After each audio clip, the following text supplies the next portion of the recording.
Hello and welcome back to Suspended Fanimation. I'm your host, Dennis Bithoulkas, and it's time for Obi-Wan Kenobi Season 1, Episode 5, Part 5, the penultimate episode of the season, series, whatever have you. Let me take care of some business first. I want to get down to it. If you like what you see here, like, share, and subscribe. If you're still on the fence about subscribing, take a look at the video that pops up at the very end here. YouTube takes the algorithms of all the stuff you watch and tries to match it as best as possible to one of the videos, my vast video library, and pops it up here just for you. And if you like what you see there, hit that subscribe button down below there. Also, if you can't hit that like button, the share button as well. And if you feel like gambling, you can go over and hit that bell down below, and YouTube may or may not notify you when they come on. So what you should do is go over to suspendedfanimation.com. Take a look at the schedule I put up there. I change it every week. Also, I have all the links to my social media there and all the links to my pages as well. All right. Welcome, everybody. Yes, I did not have a Is It Worth My Time yesterday. I was just too busy over the weekend, didn't finish anything. So I figured I'd take a day off, considering that, things are kind of hectic, kind of there. So you get a 2 for today anyway. So there you go. All right. So, spoiler alert, I am going to spoil the episode. If you have not seen the episode, go and watch it. Come on back. This will be a video, and you can comment down below in the comment section. All right. Give me enough time to say boo, pause, whatever you need to do. Hey, Cheryl.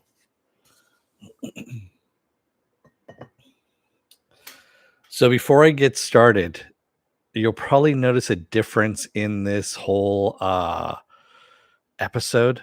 And the reason for that is one of the writers on this, hey, Word 789, one of the writers on this is a very experienced writer. And he's written for this episode, and he's also written in the next episode, part 6. That is Andrew Stanton. For those of you who know that name, you know who that is. For those of you who aren't familiar with that name, Pixar. So he is one of the founding members of Pixar. He Toy Story. He is Mr. Story. So he and Brad Bird are the ones that I look for, especially when they're writing story. That's why this episode was kind of like almost a 180 on some of the action and stuff like that. Hey, Debith, how's it going?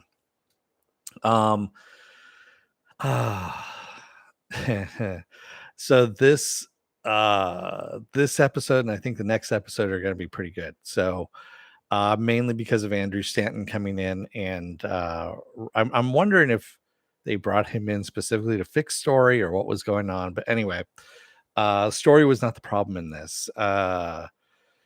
Yeah, I'm still going to go back and say that Moses Ingram is a bad actress. Is all I'm going to say. Yeah, I'm still not digging her acting. I'm really not. I'll say this much: the only thing that she got right in this, that I liked in this, that she did, was the expression on her face between her and the actress who played her as a youngling. That was the only thing that I was digging. The rest of it, I was just kind of like, meh. But yeah, having the interspersing of Obi-Wan and Anakin during the Clone Wars sparring, or actually during the Clone Wars, because he's a Padawan at that point. He still had his little ponytail thing there. And tying it to the present, or the present is where we are, in this story, with how Vader is going to act and how Obi-Wan is going to react to him. And that was actually kind of cool. I love that back and forth on this, and it went seamlessly. And having, you bring Haja back in as well, who's now on the run.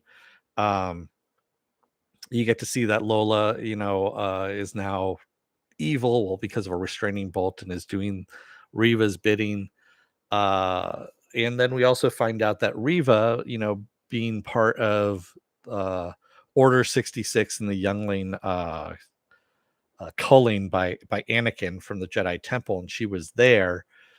And now her whole thing is that she wants to kill Vader, and she is trying to take Vader out, and by bringing her, and I'm sitting there going, girl, he has so much more power than you do. There's no way that you're going to take him down. And Obi-Wan even offers his help, and he says we can do it together. And she goes, you'll be surprised by how much I've gotten done on my own. Okay, well, this guy was a Jedi master while you were still a fucking youngling. Why not take him up on that offer? But instead, Obi-Wan, he does what he does best with Sith. He uses her. He uses that anger of the Sith, and he's like, fuck it, I got all these people I need to get off planet. So he uses that anger that she's going to go after Vader and distract him while he gets all these people and Leia off planet at that point too. Award 79 to have both antagonists and protagonists look back at a flashback. Yeah, they did a great job, like I said, with the story in this. And again, that's Andrew Stanton. Andrew Stanton, master storyteller. And again, I think he's actually taught master classes on storytelling because that's what he does. He writes. He's a great writer, and that's why this is so well done. How is she still breathing after Vader is done with her? Word 789. It's the same thing she did the Grand Inquisitor. It's the same stabbing motion, same location, and he's still alive. And like he said, he really doesn't want her dead. He wants her motivated to use that anger to become even stronger and maybe be of some. Vader always has a plan. Vader is always using somebody, and when he can't get any more out of you, then you're useless and he'll get rid of you. So that's why when Vader, stabs her through the chest or through the stomach, actually, and the Grand Inquisitor pops back in and says, "Yep, I'm still here." And by the way, revenge is a great motivator. Uh, they're both saying they want to wring more out of her, to get more out of her, to bring her up to the potential that she could have. So yeah, great, good episode, really, really good episode. And also Tala, sacrificing herself, not for nothing, really. I mean, the stormtroopers are coming in, and that's a great scene in and of itself, is when Reva, bursts through the gate there as after she's talking to Obi-Wan and says, you can you'd be surprised at how much I've done by myself. And she cuts through the door and opens it with the Force, and the stormtroopers start coming in, and the rebels are fighting back. She's fighting, and they're pushing their way in. And I don't think we've seen it actually from that kind of angle before, of stormtroopers coming in and hosing down an area. It was, so all the shots in this were more handheld than anything else, which I despise. I hate handheld action. I hate handheld cameras. I hate shaky cam with a passion. There's a reason why Steadicam was invented. Go back to Rocky 1, actually. So that's where the Steadicam was first used. It was in Rocky 2 because of how horrible the yeah. So anyway, they did a good job all the way around on this one. Paulins also have two stomachs. Okay. Cheryl Lyra says Reva and Baby Yoda survived Order 66 in the temple. Did she get away with Baby Yoda? Probably not. And the whole thing too at the end, where she thought that she had pulled a fast one on Anakin, and hid under the bodies of other younglings, as she says, growing cold. And Vader just basically tells her, I knew it was you all. I knew, because I knew you were alive all this time. I knew who you were, that kind of thing. He calls her youngling, as a matter of fact. And he knew she was alive. He just wanted to use her to become an inquisitor. And that's so fucking, I mean, that's Vader right there, man. Or he's just like, yeah. He goes, I knew this shit all along. I knew you were plotting against me. That's what Sith do. Sith plot against each other. Got it. Get better, is what he says. Word 79 says, Reva refusing Obi-Wan's help makes no sense. Why turn down help from the guy who wants to defeat Vader? Because he wasn't there for her. Word 789. She even says it. Where were you when Anakin came in and slaughtered us in the temple? We waited for you. Where were you? And I was like, he was fighting Grievous, bitch. I mean, he was out there, taking down General Grievous. So, I mean, he was fighting a war. That's what he was trying to do. Oh, my God. I mean, uh, and again, I'm starting to get to that whole thing of the Jedi saying, well, yes, it is, you know, it does look that way from a certain perspective, and it's like, yeah, from her perspective, Obi-Wan ditched them. And it's like, no, he was out fighting the war. He did not know Order 66 was coming. None of them did. Well, Yoda might have, but Word 79, but he even went to the temple with Yoda. Yeah, he went to the temple with Yoda after the fact, and that was to turn off the beacon. That was after all the younglings were stone cold by that point. So yeah, they were all dead at that point in time. So they were actually cleaned out. If you remember, there were no bodies there. They only saw that Anakin killed the younglings by reviewing the tapes, by reviewing the security footage. So yeah, they didn't even know that it happened until they looked at it. Yes, fives did know about Order 66. That's true, Dante S. Apple Crow says, should have asked why Anakin needs a suit to breathe. Yeah. Well, Word 79 says, it just seems to me that she hates Obi-Wan more than the guy who actually killed all of her friends. No, she hates them equally. Honestly, she hates Obi-Wan almost as much as she hates Vader. So, yeah. Well, yeah, she hasn't worked for Vader for 10 years. She probably has worked her way up to working with Vader. So that's another story in and of itself at this point. So yes, I did love the whole thing with Vader reaching out with the Force and grabbing that ship, and you can just see how powerful he actually is because he grabs the ship with the Force, and they're trying to like power that thing away, and he just slams it down to the ground, then rips the entire side out of the ship itself, and then the other ship goes takes off and goes, "See ya, bitch."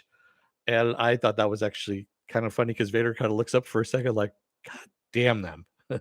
And he knows that it's Obi-Wan that had done that because, of course, when we were seeing the flashbacks, Obi-Wan goes for Anakin goes for the decisive kill and the glory, as he says, instead of actually taking his time to see what's going on there. Hey, Marks, we'd almost given you up for dead there. But Applecrow says Vader used all of his mana in the first ship. That's right. He used up all the mana points, so he didn't have anything more to spare. Everything was tapped out in the mana. So yeah, I dug the way they did a lot of the fight scenes here. I loved that whole thing with Vader pulling down the ship. I had said that the Grand Inquisitor, by the way, was still alive. I mentioned this, I believe, in the third episode. I can't remember where it was, but I said, yeah, the Grand Inquisitor is still alive. And I think it was third episode. I said yes, and I'm glad to see Rupert Friend back because the Grand Inquisitor has to last up until Star Wars Rebels and Star Wars Rebels takes place right before A New Hope, Episode 4. See how that goes. Yeah. Word 79 says Vader doesn't have much luck when it comes to ships. Episode 4 ending Episode 5. Han Solo gets away. Rogue One, they get away. Yeah, I know. No. So Obi didn't crush or destroy the message about Luke. Well, he didn't know about it. So he had given it to Haja, and Haja was running towards the ship, and it fell out of whatever poorly concealed pocket that he had. I'm surprised the fucking lightsaber that Obi-Wan had given him didn't fall out either. So yeah, and having Reva find that and leading her to Tatooine, That's going to be the next showdown, of course, over Luke and having to keep Luke under wraps still. So, yeah. Popeye Pliskin says, you think Qui-Gon Jinn will make an appearance? Yes, I do. I have a full expectation to see Liam Neeson show up in episode 6. I believe so. What we're seeing here, and what others have said before too, in other videos, other publications, things of that nature, is you see Obi-Wan. He's a broken man at the beginning of this. He has no relationship left with the Force, if you will.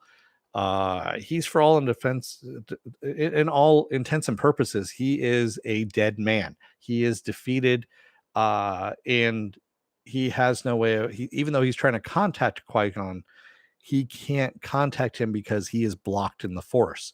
He is now unblocking a lot of that. We see more of himself reemerging, especially in this episode too, where he's helping the people get on board the ship. He's trying to focus on ways of strategy to keep the Empire outside until they can get the doors open and get the fuck away. And so you're seeing him become more and more unblocked in the Force. And I think by the end of this, you're going to see him be able to communicate with Qui-Gon at this point. And it's going to happen at the very end of episode 6. Because he needs to learn in order to become a Force ghost himself later on. And spoiler alert, episode 4.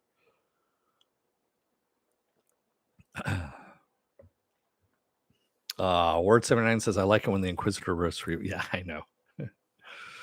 Mork says, I like the fight scenes, but I'm not totally enamored with the Vader show. It's good, but not amazing. Well, no, it's not the greatest. This is not really the greatest series, quite honestly. There could have been other ways of going about this and made it a little bit better, but it is what it is at this point. Hey, Movie Fenobi. Movie Fenobi says, yeah, I was expecting more out of this series. Some good stuff here and there, but logic gaps were no. Yeah, I think they'll make a second season of this. Possibly D-Beth. I don't know. Mercenary asks, will Luke and Leia interact in the finale or at least be in the same vicinity? No.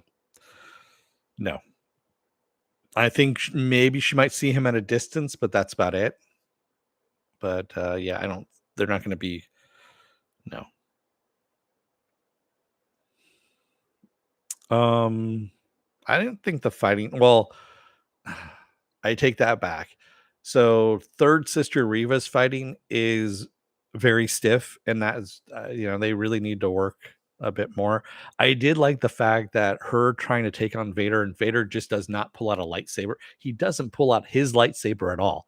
If you notice this during the fight scene, he does not pull out his lightsaber at all. He's just blocking her with the Force, like boom, boom, boom, just playing with her. Then he takes her lightsaber, breaks it in two, and throws her one half and goes, okay, let's go for it.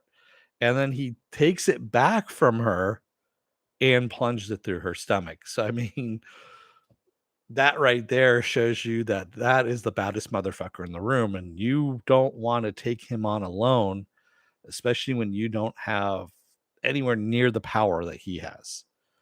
So that for me was actually my favorite scene out of this, other than the ship. I think the ship was the second favorite, but that whole fight scene between him and Reva, not using his own lightsaber, just holding her off with the Force, then taking her lightsaber, breaking it in half, throwing half to her, and then still fucking with her, and then stabbing her with her own lightsaber. I was like, damn. Yes, Applecrow, I did like that line too. He was wise to use you against me. But Mufino says him holding onto the ship was a bit OP for him. Wasting Ewan McGregor was great. Okay. Mufino says no reasoning why Grand Inquisitor lived. They didn't even kill her. So again, like I said, go back and rewind. You came in late. I actually mentioned why he did it, but yeah, just to make her more powerful. They still have a use for her. Mork says, how come the Grand Inquisitor didn't die? Stabbed through the stomach. Reva didn't die. Stabbed. That's because Han was not a Force user. So they are Force users. They are also Sith. So Sith use that pain in order to become stronger.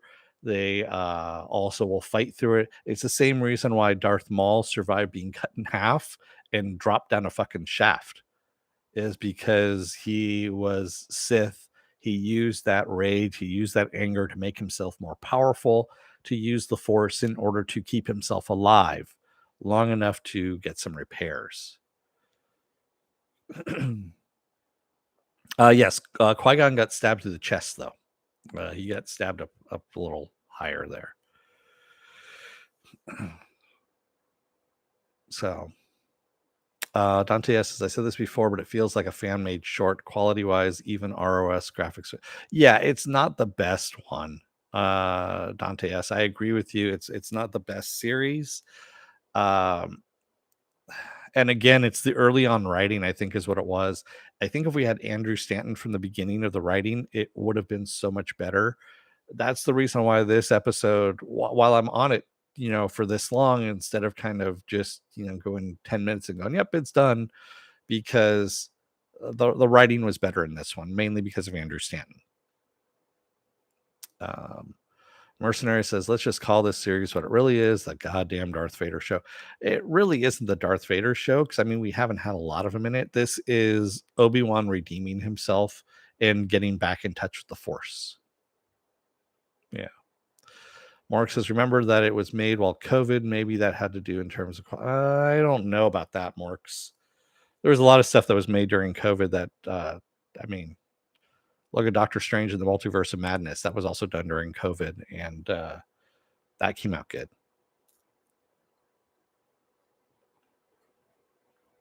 Yeah, there was just things about this that I think were approached differently.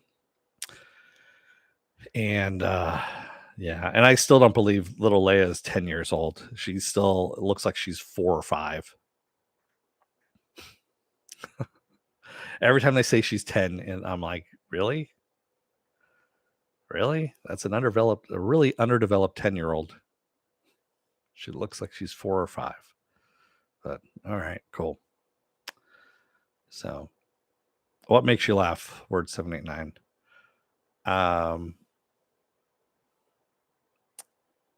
Yeah, but again, I have to go back. I still say that whole fight scene with Vader, just fucking with Reva, was great. He did such a good job. Go back and watch that scene again, and just watch Vader's stance. Vader does not move.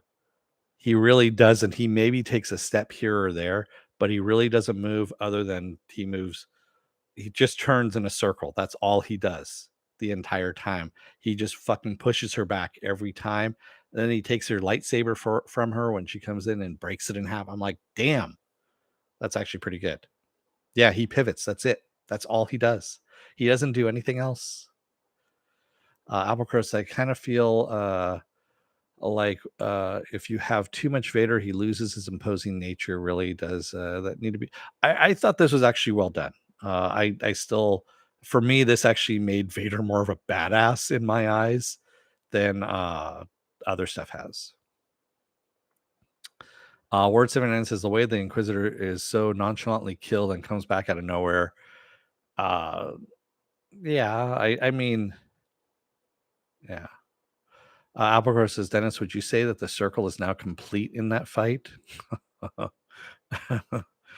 um, maybe, maybe not. I mean, certainly not for Reva. So, basically, Vader is still living in her head rent free. I mean, he really is, and Vader has no thought about her whatsoever. He really doesn't. I mean, he's just like, he's like, yep. If you grow in power, great. I have a use for you. If you don't grow in power, you're dead to me, and I'll finish off the job that I started. That's what he's going at.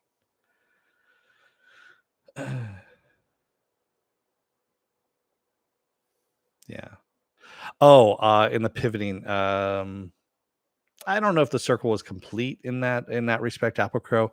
That is just Vader being the master that he is, and learning he's basically using the Force is really what he's doing in that fight, and showing her that she is still a youngling, that she never learned anything proper technique wise, anything like that, that she is still a weak Force user. And that's what he's showing her. He goes, I don't even need to sully my own weapon. I don't need to even draw my own weapon in order to defeat you. Word 79 says Leia's script is like it's 30-year-old Leia. The stuff that she says doesn't make sense for a child to act like that. Yeah, I mean, I know. Yeah. Mork says AC, the joke is so bad, no one but your Padawan got it. Yeah, I'm not gonna I'm not gonna acknowledge the joke, AC. So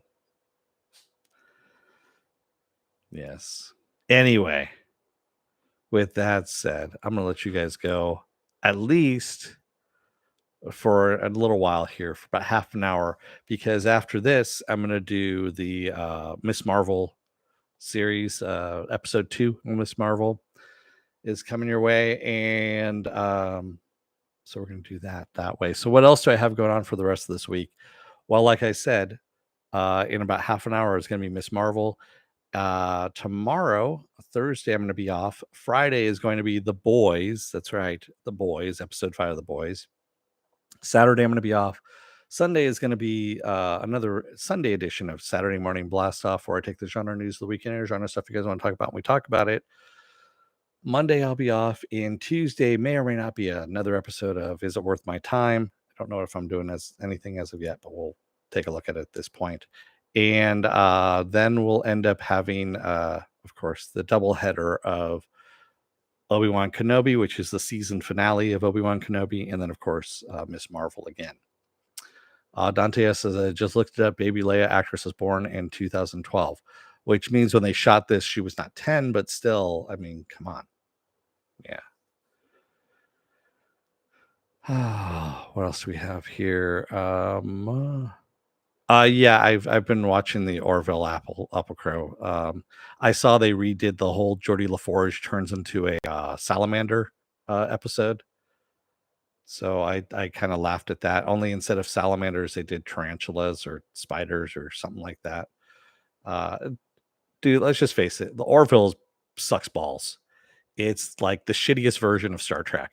You want to talk about a fanfic? That's a fanfic right there. I mean, the only thing it had going for it was the humor, and now that he's taken the humor out of it, that's just a shitty show. So, I watched the first 2 episodes, Marks. That's all I did, just to see where it was and how, I'm just like, this is just dumb. This is just so stupid. Yeah. Yeah, I know, Dante. Yes. Yeah. Apple Crow says you can taste the cynicism there. Yeah, there is no love between me and Seth MacFarlane. I mean, you can tell also he's checked out on this completely. Every other interview, every time I see something pop up on my phone about him, he's slamming Fox and how he has no relationship with Fox anymore and how Disney hates him, and rightfully so, because he's, there's some allegations out there. That's all I'm going to say. You go and take a look and you'll see that what kind of allegations are out there against him. So yeah, there you go. Penn says Orville is still better than awful stuff calling itself track. What do they say? 6 on one hand, half a dozen the other. Whatever the fuck that means, but yeah. So, words are just saying Soldier Boy in reference to Soldier Boy. Okay. This is why the Mandela effect has to be real. I don't think we're watching the same show. No, we are watching the same show. It's just through different eyes, Apple Crow. But yeah, I mean, it's got really pretty graphics. The Orville does have some pretty. Oh, what is it? The Orville New Horizons. Is that what it's called now? The Orville Redenbacher New Horizons. Buy my popcorn. It comes in a starship shaped container now. Anyway, let me go ahead and end this one and then get started on the Miss Marvel one. Thank you, everybody, who joined me today in the chat, and thank you if you made it this far in the video. If you're still on the fence about subscribing, take a look at the video that pops up at the very end here. YouTube takes the algorithms of all you've been watching, all the stuff you've been watching, and tries to match it as best as possible. One of the videos, my vast video library, pops it up here just for you. And by the way, I'm closing in on 1,000 videos, so I'm getting close there. And if you like what you see there, hit that subscribe button and the like button and the share button as well before you take off. And if you want to know when I'm going to be on live again next, go over to suspendedfanimation.com. Take a look at the schedule I have up there. I change it every week. Also, I have all the links to my social media, all the links to my pages up there as well. All right, everybody. I will see you again in about 30 minutes, I think is where we're at. Yes, for Miss Marvel. Until then, don't let the door hit your ass on the way out. Otherwise, Vader might just stand there and just keep force blasting you back, force blasting you back, force blasting you. And then he'll take your lightsaber and run you through with your own lightsaber because he just doesn't have time for your shenanigans at this point. Thanks, everybody. I will see you again in about half an hour. Until then, stay safe, be well, take care. Get those vaccine shots, get those boosters as well because they don't work without the boosters. And wear those masks because, everything's spiking again. Thanks, everybody. I'll see you in a few. Have a good one.